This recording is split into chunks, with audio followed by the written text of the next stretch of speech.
Welcome to Jyothi TV bulletin లో ముందుగా headlines చూద్దాం. ఢిల్లీలో పర్యటిస్తున్న ఏపీ సీఎం చంద్రబాబు కేంద్ర రవాణా రహదారుల శాఖ మంత్రి గడ్కరీతో భేటీ. ఏపీలో జాతీయ రహదారుల ప్రాజెక్టులపై చర్చ.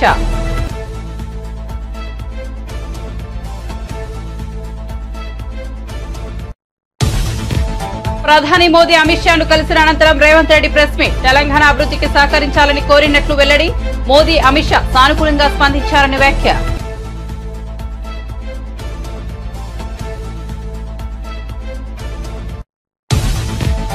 నెల్లూరు సెంట్రల్ జైల్లో పిన్నెల్లిని పరామర్శించిన జగన్. ప్రజల్లో వ్యతిరేకత వల్ల వైసీపీ ఓడిపోలేదని వెల్లడి. ప్రజలకు మంచి చేసి వైసీపీ ఓడిపోయిందని ఆక్రోశం. చంద్రబాబు మోసపూరిత హామీలకు ప్రజలు ప్రభావితులయ్యారన్న వైసీపీ అధినేత. జగన్ పై రామ్ ప్రసాద్ స్పందన. ఏపీలో పథకాలు అమలు చేయడం లేదంటూ సీఎం చంద్రబాబుపై విమర్శలు. అభివృద్ధికి పాతరేసిన నువ్వా మా నాయకుడిని విమర్శించేదంటూ రామ్ ప్రసాద్ ఫైర్. కాకినాడ కేంద్రంగా రేషన్ బియ్యం అక్రమ ఎగుమతులు. కాకినాడ పోర్టులో 35,404 మెట్రిక్ టన్నుల బియ్యం సీజ్ చేశామన్న నాదెండ్ల. రేషన్ మాఫియాపై ఉక్కుపాదం మోపుతామని హెచ్చరిక. హత్రాస్ ఘటనలో 121 మంది మృతి చెందినట్లు తెలిపిన పోలీసులు. మృతుల్లో 112 మంది మహిళలు, 7 పిల్లలు, 2 పురుషులు. 72 గంటల్లో నిందితులను అరెస్ట్ చేసిన పోలీసులు.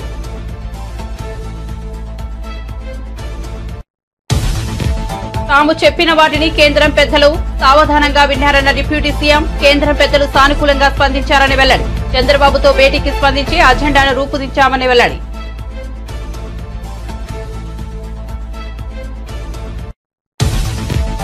పిన్నెల్లిని కలవడానికి జగన్ 25 లక్షలు పెట్టి హెలికాప్టర్లో వచ్చారన్న అనిత. మానవతా దృక్పథంతో జగన్ కు ములాఖాత్ అనుమతి ఇచ్చామని వెల్లడి.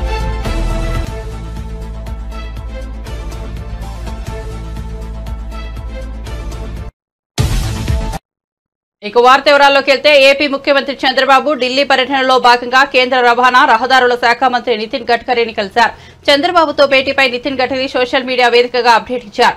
ఢిల్లీలో ఏపీ ముఖ్యమంత్రి చంద్రబాబుతోనూ ఉన్నతాధికారులతో సమావేశమే. ఆంధ్రప్రదేశ్లో నిర్మాణంలో ఉన్న జాతీయ రహదారుల పనుల పురోగతిపై సమీక్షించాలని గడ్కరీ వెల్లడించారు. ఇదే విషయాన్ని చంద్రబాబు కూడా ఎక్స్ ద్వారా వెల్లడించారు. ఢిల్లీలో కేంద్ర మంత్రి నితిన్ గడ్కరీని కలిసి జాతీయ రహదారుల ప్రాజెక్టులపై చర్చించాలని తెలిపారు. అందరూ కలిసి సమిష్టిగా ఆంధ్రప్రదేశ్ రాష్ట్రాన్ని ప్రగతి పథంలో ముందుకు తీసుకెళ్తామన్న నమ్మకం తనకుందంటూ చంద్రబాబు కేంద్ర మంత్రి గడ్కరీ ట్వీట్ ను రీపోస్ట్ చేశారు. కాగా గడ్కరీతో సమావేశంలో చంద్రబాబుతో పాటు కేంద్ర మంత్రి కింజరపు రామ్మోహన్ నాయుడు, కేంద్ర సహాయ మంత్రి పెమ్మసాని చంద్రశేఖర్ తదితరులు పాల్గొన్నారు. బీజేపీ నేత మల్కాజ్గిరి ఎంపీ ఈటెల రాజేందర్ కు బీఆర్ఎస్ అధినేత కేసీఆర్ పై ఇంకా ప్రేమ తగ్గినట్లు లేదని తెలంగాణ ముఖ్యమంత్రి రేవంత్ రెడ్డి ఎద్దేవా చేశారు. ఢిల్లీలో ప్రధాని నరేంద్ర మోదీ, కేంద్ర మంత్రి అమిత్ షా తదితరులను రేవంత్ రెడ్డి ఉప ముఖ్యమంత్రి మల్లుబట్టి విక్రమార్క కలిశారు. అనంతరం మీడియా సమావేశంలో రేవంత్ రెడ్డి మాట్లాడుతూ బీజేపీ నేతలు ఫిరాయింపులపై మాట్లాడడం విడ్డూరమన్నారు. 11 రాష్ట్రాల్లో బీజేపీ ఎంతో మందిని చేర్చుకుని అధికారంలోకి వచ్చిందని ఆరోపించారు. మధ్యప్రదేశ్, మహారాష్ట్రల్లో ప్రభుత్వాలు ఎలా ఏర్పడ్డాయో చెప్పాలన్నారు. అసలు కేసీఆర్ పట్ల బీజేపీ నేతలు ఈటెలకు సానుభూతి ఎందుకో చెప్పాలన్నారు. ఈటెల ఇప్పటికీ కేసీఆర్ నే తన నాయకుడిగా అనుకుంటున్నట్లుగా ఉన్నారని చురకలంటించారు. అయినా ప్రజలకు మేలు చేయడానికి తాము ఏం చేయాలో అదే చేస్తామన్నారు. రాష్ట్ర విభజనకు తర్వాత రావలసిన మా రాష్ట్రానికి అన్ని విషయాల మీద 6 తారీఖు రోజు మేము ఒక మంచి వాతావరణంలో కూర్చొని చర్చించుకుంటున్నాం. మీ సహకారం కూడా సమస్యల పరిష్కారానికి ఉండాలని అమిత్ షా గారికి చెప్పినాం. వారు స్పష్టంగా మీ సమస్యలు పరిష్కరించుకోండి, కేంద్ర ప్రభుత్వం వైపు నుంచి పూర్తి సహకారం ఉంటుందని వారు చెప్పారు. చాలా అంశాలు ఉన్నాయి, ఇంకా అది లిస్ట్ ఇస్తాను. 9th షెడ్యూల్ 10th షెడ్యూల్లో ఉన్న ప్రాపర్టీస్ కావచ్చు. ఇప్పుడు మా బట్టి విక్రమార్క గారు చెప్పినట్టు ఆ 5 గ్రామాలు భద్రాద్రి రాముడు గుడితో పాటు అక్కడ ఉండే దేవుడి మాన్యాలు ఇవన్నిటిని కూడా మన రాష్ట్రానికి సంబంధించి, అదేవిధంగా దీర్ఘకాలికంగా వాయిదా పడుతున్న నీటి పంపకాల విషయం కావచ్చు, ఇంకా ఎన్నో అంశాలు ఉన్నాయి. వాటన్నిటిని చర్చించుకొని ముందుకెళ్ళాలనుకుంటున్నాం. తెలియదు అసలు ముఖ్యమంత్రులు కూర్చున్నాక కదా ముఖ్యమంత్రుల స్థాయిలో పరిష్కారం అవుతాయా కావా అనేది తెలియకుండా ఎట్లా చెప్తాం. మా ఇద్దరి మధ్యలో పరిష్కారం కాగలిగినాయి. 2 రాష్ట్రాలు 2 ముఖ్యమంత్రులు కూర్చొని పరిష్కరించుకుంటారు. ఇంకేదైనా విషయంలో భిన్నాభిప్రాయాలు ఉంటే ఆర్బిట్రేటర్గా కేంద్ర ప్రభుత్వం ఉంది. కేంద్ర ప్రభుత్వం కూడా ఒకవేళ ఏదైనా విషయాలను పరిష్కరించలేకపోతే చట్ట ప్రకారంగా దానికి పరిష్కారం ఎట్లా కనుగొనాలో కనుగొంటాం ఇద్దరం కలిసి.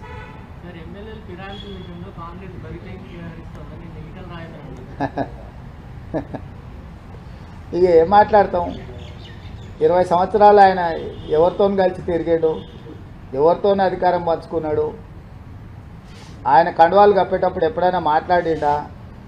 పోనీ 11 రాష్ట్రాలల్లో భారతీయ జనతా పార్టీ ఎన్నికైన ప్రభుత్వాలను పడగొట్టింది. ఆ విషయమన్నా తెలుసా వారికి? కర్ణాటకలో కానీ, మహారాష్ట్రలో కానీ, గోవాలో కానీ, బీహార్లో కానీ, మధ్యప్రదేశ్లో కానీ, ఇప్పుడు మధ్యప్రదేశ్లో ఉన్న ప్రభుత్వం ఏం చేసి తెచ్చుకున్నారు? ప్రజలు ఇస్తే వచ్చిందా? అవును, ఫిరాయింపులు చేసి తీసుకొని ప్రభుత్వాలను పడగొట్టి ఇవాళ మహారాష్ట్రలో వాళ్ళు చేసిన పనికి ప్రజలు ఏం తీర్పిచ్చిందో ఉంది కదా కళ్ళ ముందల. అంతగా కేసీఆర్ పట్ల వీరికి సానుభూతి ఏంది? కేసీఆర్ మీద ఇంకా ప్రేమ తగ్గనట్టు ఉంది.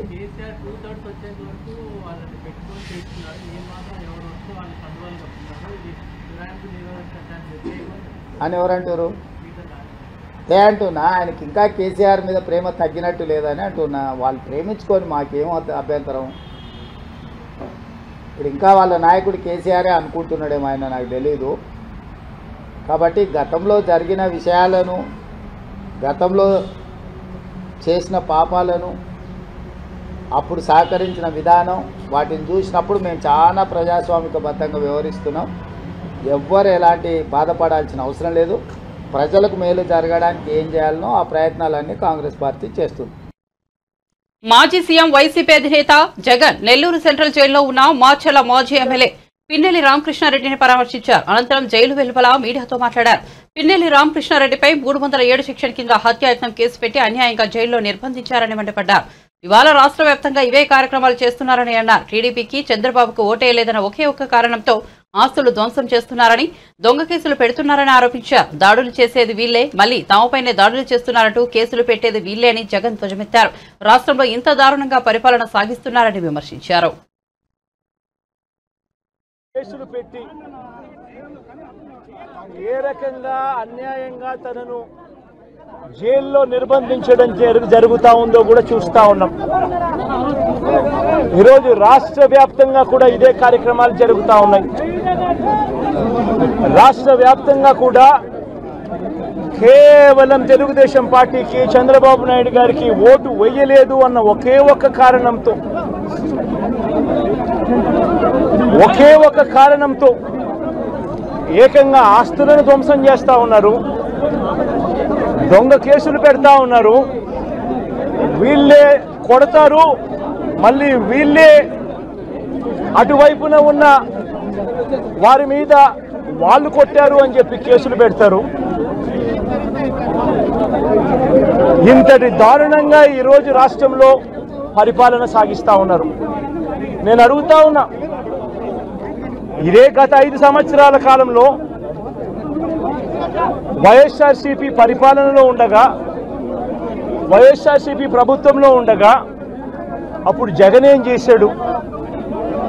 కులం చూడలేదు, మతం చూడలేదు, ప్రాంతం చూడలేదు, చివరికి ఏ పార్టీకి ఓటు వేశారన్నది కూడా చూడకుండా ప్రతి పథకము, ప్రతి మనిషి కూడా అర్హత అన్నది మాత్రమే ప్రామాణికంగా తీసుకుని ప్రతి ఇంటికి డోర్ డెలివరీ చేసిన ప్రభుత్వం వైఎస్ఆర్సీపీ ప్రభుత్వందైతే, జగన్మోహన్ రెడ్డి ప్రభుత్వందైతే, ఈరోజు కేవలం తెలుగుదేశం పార్టీకి ఓటు వేయలేదని, కేవలం చంద్రబాబు నాయుడు గారికి ఓటు వేయలేదని, కేవలం ఓటు వేయలేదన్న ఒక్క కారణంతో ఆస్తులు ధ్వంసం చేస్తూ ఉన్నారు, మనుషులను కొడతా ఉన్నారు, కొట్టి మరి కేసులు పెడతా ఉన్నారు.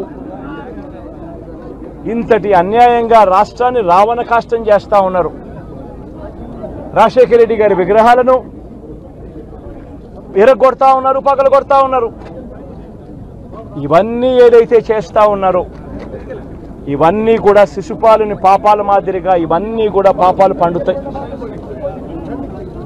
ప్రజాస్వామ్యంలో ఏదైనా కూడా ప్రజలకు మంచి చేసి ప్రజల గుండెల్లో స్థానం సంపాదించుకుని ప్రజల దగ్గరికి వెళ్ళి పలాని మంచి చేశాం కాబట్టి మాకు ఓటు వేయండి అని అడిగే పరిస్థితులు ఉండాలి తప్పనిచ్చి ఈ మాదిరిగా దౌర్జన్యాలు చేసి, ఈ మాదిరిగా అన్యాయమైన కేసులు బిగించి, ఈ మాదిరిగా ఆస్తులు ధ్వంసం చేసి, ఈ మాదిరిగా ఫియర్ సైకోసిస్ క్రియేట్ చేస్తూ రాజకీయాలు చేస్తే మాత్రం అది ఏ రోజు కూడా నిలబడే రాజకీయం కాదు. తాత్కాలిక మేలేదైనా జరుగుతుందేమో తప్పనిచ్చి తర్వాత ఓటు వేసేటప్పుడు మాత్రం ప్రజలు ఇవన్నీ కూడా ఖచ్చితంగా గుర్తుపెట్టుకొని లెక్క జమ చేసి చంద్రబాబు నాయుడు గారికి గట్టిగా బుద్ధి చెప్పే పరిస్థితులు రోజులు కూడా తొందరలోనే ఉన్నాయని కూడా ఈ సందర్భంగా చంద్రబాబు నాయుడు గారిలో మార్పు రావాలని సందర్భంగా కూడా తెలియజేస్తా ఉన్నా. నిజంగా ఇదే విషయానికి వస్తే ప్రజలు ఎందుకు నీకు ఓటేశారు చంద్రబాబు నాయుడు గారు అని చెప్పి ఫస్ట్ చంద్రబాబు నాయుడు ఆలోచన చేయాలి. ఒకవైపున వైఎస్ఆర్ కాంగ్రెస్ పార్టీ ప్రజల్లో వ్యతిరేకత వల్ల ఓడిపోలేదు, ప్రజలకు మంచి చేసి ప్రజలకు మంచి చేసి వైఎస్ఆర్ కాంగ్రెస్ పార్టీ ఓడిపోయింది. ఎందుకు ఓడిపోయింది అని అంటే చంద్రబాబు నాయుడు చేసిన మోసపూరిత హామీలకు ప్రజలు కాస్తో కూస్తో కొద్దిగా ఇదే ఆ 10% కాస్త అటువైపున షిఫ్ట్ అయ్యి చంద్రబాబు నాయుడు గారు అధికారంలోకి వచ్చిన పరిస్థితులు. మరి చంద్రబాబు నాయుడు అధికారంలోకి వచ్చిన తర్వాత ఈ నెల్లూరు జైల్లో ఉన్న మాచర్ల మాజీ ఎమ్మెల్యే పిన్నెల్లి రామకృష్ణారెడ్డిని వైసీపీ అధినేత జగన్ పరామర్శించిన సంగతి తెలిసిందే. దీనిపై ఏపీ హోంమంత్రి వంగల్పూడి అనిత స్పందించారు. అమరావతిలో మీడియా సమావేశంలో ఆమె మాట్లాడుతూ ఈవీఎం పగలగొట్టిన పిన్నెల్లిని కలిసేందుకు జగన్ 25 లక్షలు ఖర్చు చేశారని వెల్లడించారు. జైల్లో ఉన్న పిన్నెల్లి కోసం జగన్ హెలికాప్టర్లో నెల్లూరు వెళ్లారని వివరించారు. అయితే పిన్నెల్లి ములాఖతులో అయిపోయినప్పటికీ మానవతా దృక్పథంతో జగన్ కు అనుమతి ఇచ్చామని అనిత స్పష్టం చేశారు. ములాఖతులు అయిపోయాయని తెలిసి కూడా జగన్ ఉద్రిక్తతలు రగిల్చే ప్రయత్నం చేసినట్టు తెలుస్తోందని పేర్కొన్నారు. ఆయన మీద ఒక హత్యాయత్నం, ఈవీఎం బాక్సులు బదలగొట్టారన్న ఒకటి, ఇవన్నీ కూడా రికార్డెడ్ గా దొరికినాయి. రికార్డెడ్ గా దొరికిన తర్వాత అరెస్ట్ ప్రక్రియ అనేది ఎలా జరిగిందో మనందరికీ కూడా తెలుసు. ఆయనని తీసుకెళ్లి ఆయన పరామర్శించడానికి జగన్మోహన్ రెడ్డి అనే వ్యక్తి, ఒక మాజీ సీఎం, ఫస్ట్ తీసుకున్న ప్రోగ్రామ్ కూడా ఏంటంటే ఒక ఖైదీని వెళ్ళి కలవటానికని ఒక ప్రోగ్రామ్ తీసుకున్నారు. అది అతని ఇష్టం. అది కూడా ఏంటి, ఒక 25 లక్షల రూపాయలు ఖర్చు పెట్టుకుని అక్కడికి వెళ్ళి ఒక హెలికాప్టర్లో వెళ్ళారు. ఒక డబ్బున్నవాడు వెళ్ళాడు, తీసుకొని పెట్టుకున్నాడు. నేను ఇక్కడ ఏమంటానంటే యాక్చువల్గా పిన్నెల్లి గారికి ఉన్న ములాఖాతులు టైం అయిపోయింది. ఓకే, అయిపోయింది కాబట్టి అయినా కూడా హ్యుమానిటీ గ్రౌండ్స్లో ఒక ఎక్స్-సీఎం రిక్వెస్ట్ చేస్తే పర్మిషన్ ఇచ్చాం, అవునా కదా? ఇంతకుముందు చంద్రబాబు నాయుడు గారిని అక్రమంగా జైల్లో పెట్టినప్పుడు కుటుంబ సభ్యులకి 3వ ములాఖాత్ ఇవ్వాలంటే ఇచ్చేవారు కాదు. కానీ ఈ రోజు మేము ఏం చేసాము, అతని రిక్వెస్ట్ అంటే అతనికి పర్మిషన్ లేదన్న సంగతి కూడా తెలుసుకున్న తర్వాత కూడా అతను రెడీ అయ్యారంటే అక్కడ గలాటా సృష్టించడానిక? యాజ్ పర్ రూల్కి పైకి వచ్చి హ్యుమానిటీ బేసిస్ మీద ఇచ్చాం. అఫ్ కోర్స్ ఈ రోజు మేము చాలా మంది చెప్తున్నారు దండోపదండాలకు వెళ్తున్నారు, అలాగే వెళ్తున్నారు, ఇలాగ వెళ్తున్నారని. నేను ఒకసారి ప్రిజెన్స్ ఐజీ గారితో కూడా మాట్లాడినా, అసలు ఎంతమంది ములాఖాతులు వెళ్తున్నాయి, యాజ్ పర్ రూల్ ఎలా వెళ్తున్నాయి, మేము అన్ని కూడా మాట్లాడుకుంటున్నాం. ఆయన బయటకు వచ్చి ఈ రోజు బయటకు వచ్చి అక్రమంగా అరెస్టులు చేశారు. అక్రమంగా ఏం సీసీ ఫుటేజ్ చూసిన వాళ్ళు ఎవరైనా అక్రమ కోర్టు ఇచ్చిందండి అతను అరెస్ట్ చేయమని? దాడులు ఎవరు చేశారు ఈ రోజుకి నాకు చెప్పండి. దాడులు చేసినట్టు ఎక్కడైనా రికార్డెడ్ గా ఉన్నాయా? ఎవరైనా కంప్లైంట్ ఇచ్చారా? ఏదైనా త్రూ రూల్ ప్రకారం చేస్తున్నాము. రూల్ ప్రకారం చేసేటప్పుడు దాన్ని కూడా దాడుల కింద మాట్లాడుకోవాలనుకుంటే మరి గత 5 సంవత్సరాలు చేసింది ఏమనుకోవాలి? మేము స్టార్ట్ అయిన దగ్గర నుంచి మొదలు పెట్టారు కదా, ప్రజావేదిక కూల్చిన దగ్గర నుంచి మొదలు పెట్టారు కదా. మాలాంటి అందరి మీద కూడా 20, నా మీద ఒక 23 కేసులు, ఈవిడ మీద ఒక 7 కేసులు. ఏంటవన్నీ? మేము అవన్నీ కక్ష తీర్చుకోవాలని మేము మాట్లాడలేదు కదా. కక్ష తీర్చుకోవాలనుకుంటే వేరేగా ఉండేది.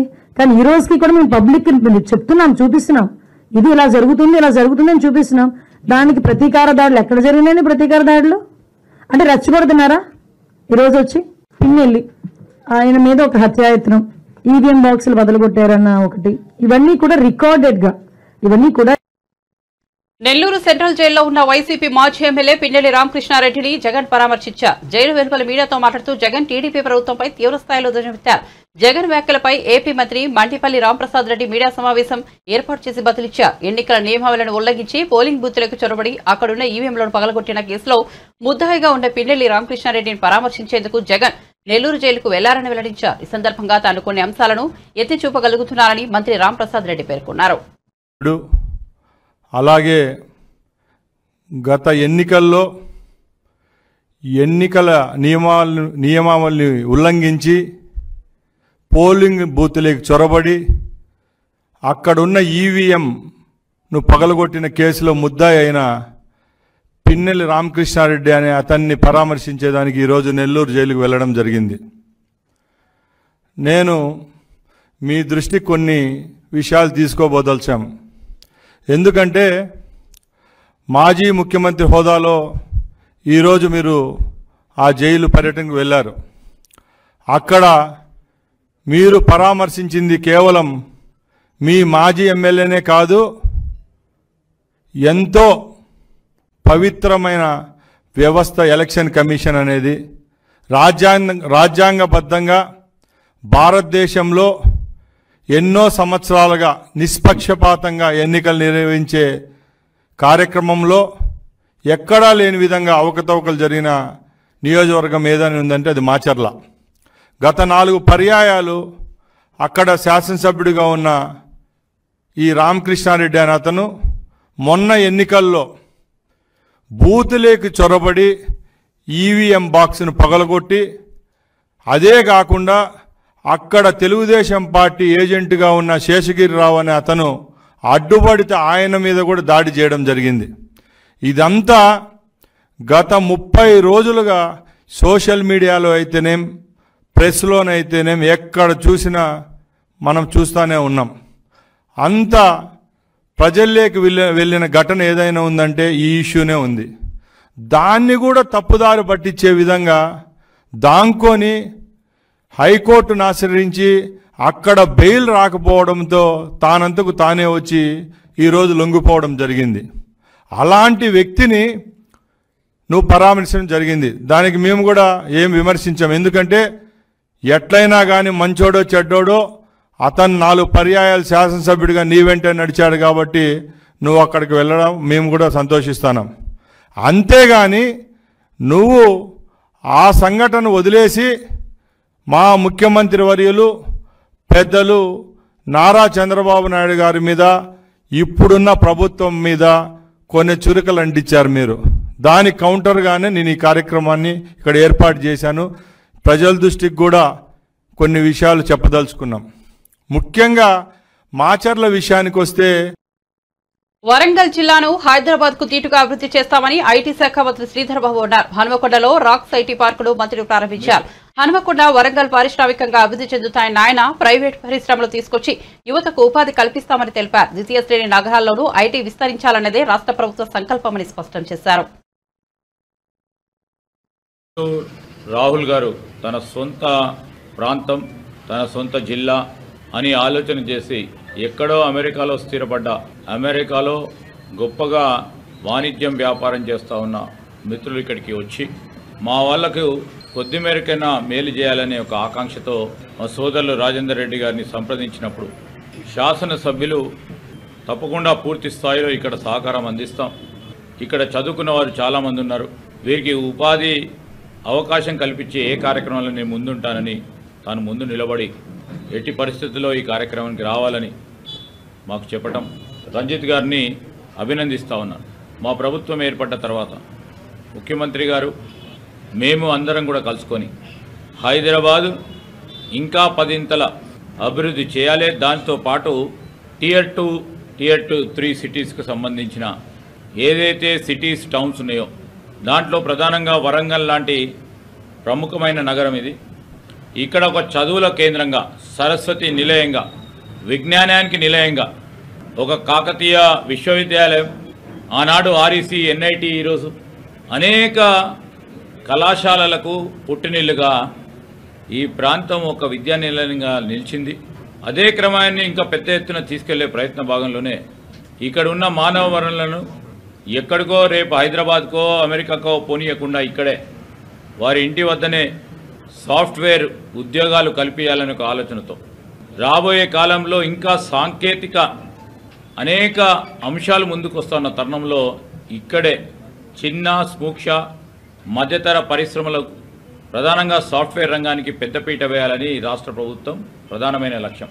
రేపు రాబోయే కాలంలో కరీంనగర్, నిజామాబాద్, మహబూబ్ నగర్, ఖమ్మము ఈ Tier 2 సిటీకి సంబంధించి పూర్తి స్థాయిలో ఇక్కడ మౌలిక సదుపాయాలు కల్పిస్తూ ఈ ప్రాంతవాసులకు ఉపాధి అవకాశం కల్పించాలనే ఆకాంక్ష, ఒక ఆలోచన, ఒక ఉద్దేశం, ఒక లక్ష్యంతో మా రాష్ట్ర ప్రభుత్వం ముందుకు నడుస్తూ ఉంది. విదేశాల్లో స్థిరపడ్డ మన తెలంగాణ మిత్రులను కూడా కోరుతా ఉన్నాం, రండి, రాష్ట్ర ప్రభుత్వంతో భాగస్వాములు కండి. ఇలాంటి పట్టణాలను అభివృద్ధి చేసే భాగంలో మీరు కూడా మీ కార్యాలయాలను ఇక్కడ స్థాపించండి. మేము పూర్తి స్థాయిలో రాష్ట్ర ప్రభుత్వం తరఫున సహకారం అందించే కార్యక్రమం చేస్తాం, ముందుకు రావాలని ఈ సందర్భంలో వారికి పిలుపునిస్తా ఉన్నాం. ఇక్కడ చాలా సంవత్సరాలుగా మరి విమానాశ్రయానికి సంబంధించి పెండింగ్లో ఉంది. భద్రాచలం వద్ద ఏపీలో కలిపిన 5 గ్రామాలను తెలంగాణలో తిరిగి కలపాలని తాము కేంద్ర ప్రభుత్వాన్ని కోరామని తెలంగాణ ఉప ముఖ్యమంత్రి మల్లుబట్టి విక్రమార్క తెలిపారు. సీఎం రేవంత్ రెడ్డితో కలిసి ప్రధాని మోదీ, కేంద్ర హోంమంత్రి అమిత్ షాలను వారు కలిశారు. తెలంగాణకు సంబంధించి పలు విజ్ఞప్తులు చేశారు. అనంతరం రేవంత్ రెడ్డితో కలిసి ఏర్పాటు చేసిన మీడియా సమావేశంలో బట్టి విక్రమార్క కేంద్రానికి చేసిన విజ్ఞప్తుల గురించి జాబితాను వెల్లడించారు. ఏపీలో 5 గ్రామాలను వెనక్కి ఇవ్వాలని మోదీని కోరినట్లు చెప్పారు.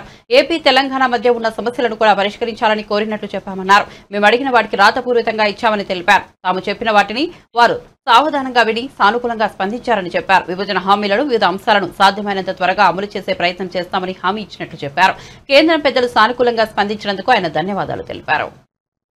విభజన చట్టంలో పొందుపరిచినటువంటి రైల్వే కోచ్ ఫ్యాక్టరీకి సంబంధించి, కాజీపేట్ రైల్వే కోచ్ ఫ్యాక్టరీకి సంబంధించి ప్రత్యేకంగా వారికి గుర్తు చేసి దీన్ని కూడా మంజూరు చేయవలసిందిగా కోరారు.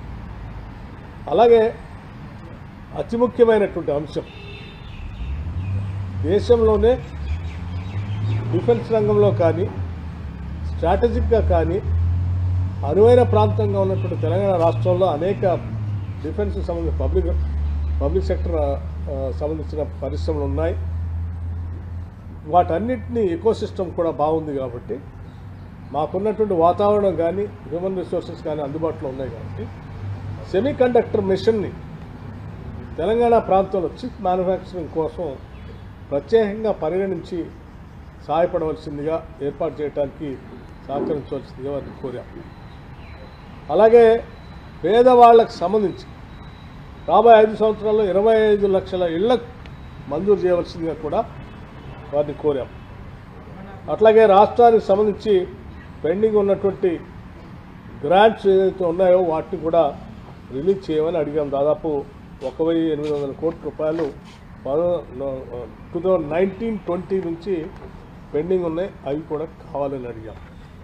అలాగే వాటితో పాటు ఇంకా కొన్ని ముఖ్యమైనటువంటి అంశాలు కూడా, నవోదయ స్కూల్ సంబంధించి ప్రతి జిల్లాకి ఒక నవోదయ స్కూల్ కావాలని అడిగాం. అట్లాగే కస్తూర్బా పాఠశాలలు కావాలని అడిగాం. ఇట్లా కుసుమ్ స్కీమ్లో లేకపోతే ఇంకొక స్కీమ్లో సోలార్ ఆల్టర్నేటివ్ ఎనర్జీకి సంబంధించి తెలంగాణ రాష్ట్రం కొత్తగా ఎనర్జీ పాలసీతో ముందుకు వస్తూ ఉంది. సాధ్యమైనంత మేరకు పెద్ద ఎత్తున కేంద్ర ప్రభుత్వం ఎనర్జీలో మమ్మల్ని గట్టిగా ప్రోత్సహించడానికి కావాల్సిన సహాయ సహకారాలు అందించమని కూడా వారిని ప్రత్యేకంగా కోరాం. అట్లాగే డిఫెన్స్ ల్యాండ్కి సంబంధించి గతంలో కలిసినప్పుడు ముఖ్యమంత్రి గారు మేము కలిసినప్పుడు ల్యాండ్స్ ఎలివేటెడ్ కారిడార్ నిర్మించుకోవడం కోసం కాకినాడ కేంద్రంగా రేషన్ బియ్యం అక్రమ ఎగుమతుల అంశంపై ఏపీ పౌర సరఫరాల శాఖ మంత్రి నాదెండ్ల మనోహర్ పూర్తిస్థాయిలో దృష్టి సారించారు. ఆయన మీడియాతో మాట్లాడుతూ కాకినాడలో మాజీ ఎమ్మెల్యే ద్వారంపూడి మాఫియా భయంకరంగా విస్తరించి ఉందని అన్నారు. అక్రమంగా బియ్యం ఎగుమతులకు కాకినాడ పోర్టును అడ్డాగా మార్చారని వెల్లడించారు. తనిఖీల సందర్భంగా ఒక్క కాకినాడ పోర్టులోనే 35,404 మెట్రిక్ టన్నుల బియ్యాన్ని సీజ్ చేశామని నాదెండ్ల తెలిపారు. కాకినాడ ఒక్కటే కాదు, రాష్ట్ర వ్యాప్తంగా బియ్యం అక్రమాలు చేశారని ఆరోపించారు. దోపిడీపై సీఐడీ విచారణ జరిపిస్తామని, కలెక్టర్లకు పర్యవేక్షణ బాధ్యతలు అప్పగిస్తామని మంత్రి నాదెండ్ల వెల్లడించారు. అక్రమాలకు పాల్పడితే ఎవరినీ వదిలే ప్రసక్తే లేదని స్పష్టం చేశారు. రేషన్ మాఫియాపై ఉక్కుపాదం మోపుతామని హెచ్చరించారు.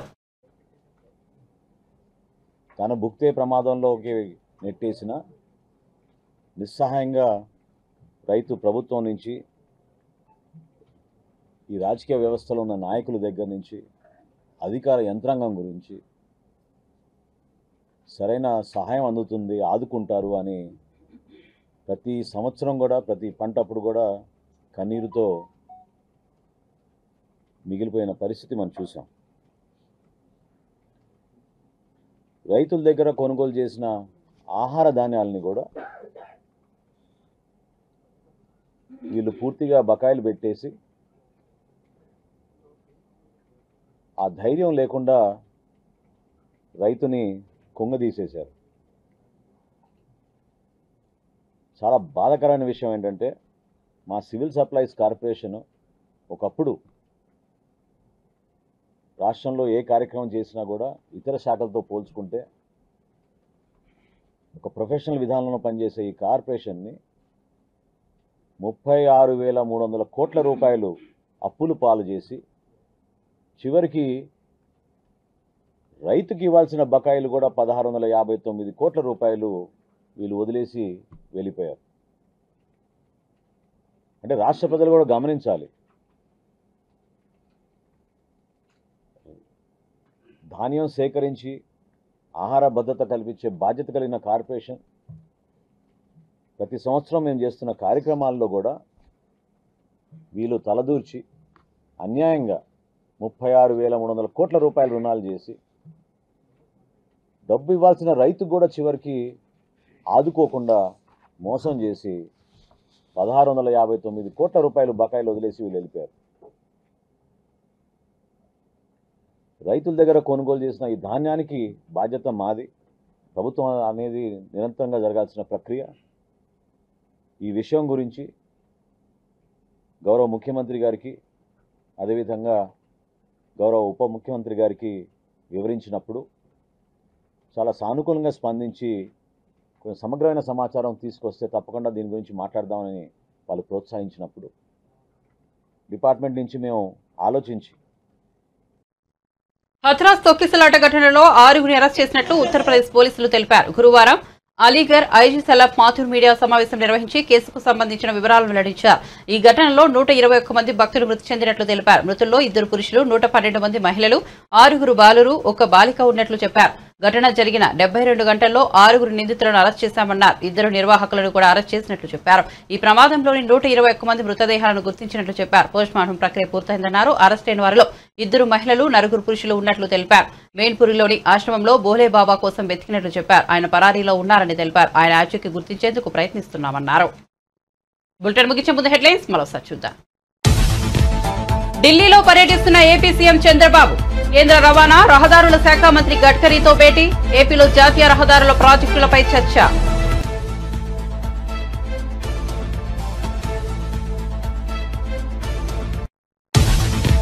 ప్రధాని మోదీ అమిత్ షాను కలిసిన అనంతరం రేవంత్ రెడ్డి ప్రెస్ మీట్. తెలంగాణ అభివృద్ధికి సహకరించాలని కోరినట్లు వెల్లడి. మోదీ, అమిత్ షా సానుకూలంగా స్పందించారని వ్యాఖ్య.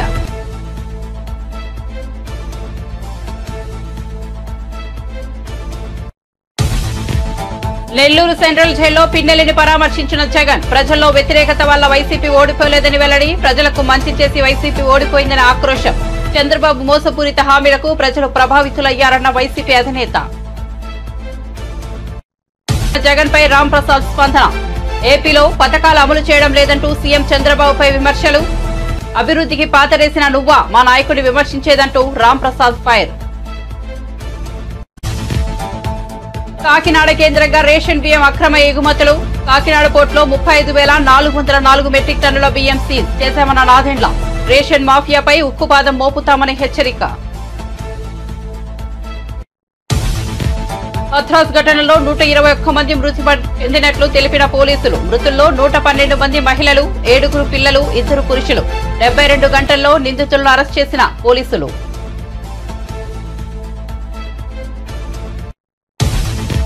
తాము చెప్పిన వాటిని కేంద్రం పెద్దలు సావధానంగా విన్నారన్న డిప్యూటీ సీఎం. కేంద్రం పెద్దలు సానుకూలంగా స్పందించారని వెల్లడి. చంద్రబాబుతో భేటీకి స్పందించి అజెండాను రూపొందించామని వెల్లడి.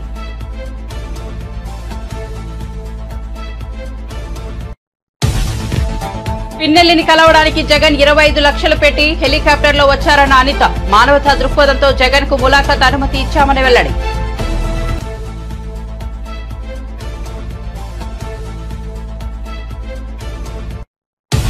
మరిన్ని అప్డేట్స్ కోసం చూస్తూనే ఉండండి జ్యోతి టీవీ.